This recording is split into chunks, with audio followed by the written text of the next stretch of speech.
Welcome to the Deep Dive. Today we're digging into some really interesting sources about, well, a dog breed. Many of us think we know the Beagle. Yeah, they seem so familiar, right? Just cute, friendly dogs.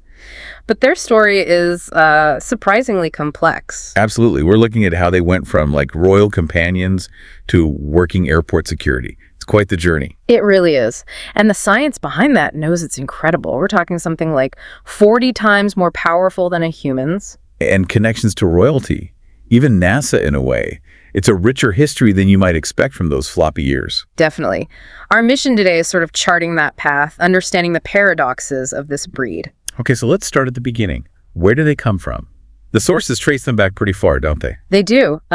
Lineage goes back to small scent hounds in ancient Greece, believe it or not, but they really made their mark in England, starting around, say, the 11th century. Okay, 11th century England.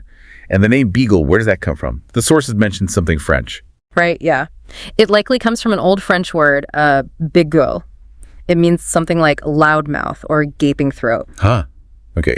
Anyone who's heard one can probably understand that famous baying sound. Exactly. It's pretty distinctive. But despite that noise, they became, well, quite fashionable. With royalty, even. Queen Elizabeth I. She famously kept these tiny versions called pocket beagles. They were like incredibly small, maybe 8-9 inches tall. Wow, that's small. Small enough to fit in a pocket or saddlebag. Apparently so. They were definitely a status symbol, showed refinement, but importantly, they weren't just lap dogs. Still working dogs, even then. Oh, absolutely. They were still serious scent hounds, bred to follow a trail independently, often out of sight.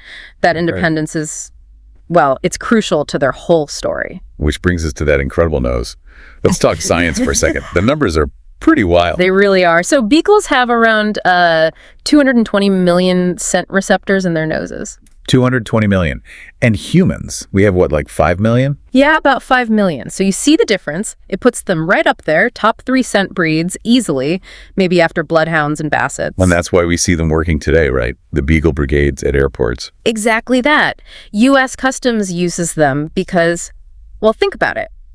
They're effective, but also small and friendly. Less intimidating to passengers than, say, a big German shepherd sniffing your bags. Precisely. They can weave through crowds, check luggage for illegal fruits, plants, that sort of thing, without causing a big fuss. They're perfect little officers. And the potential goes beyond that, right? Yeah. I saw mentions of medical detection. Yeah, it's still early stages in some areas, but there's real research into whether they can detect things like cancer cells or even subtle hormonal changes in humans just by scent. It's amazing potential.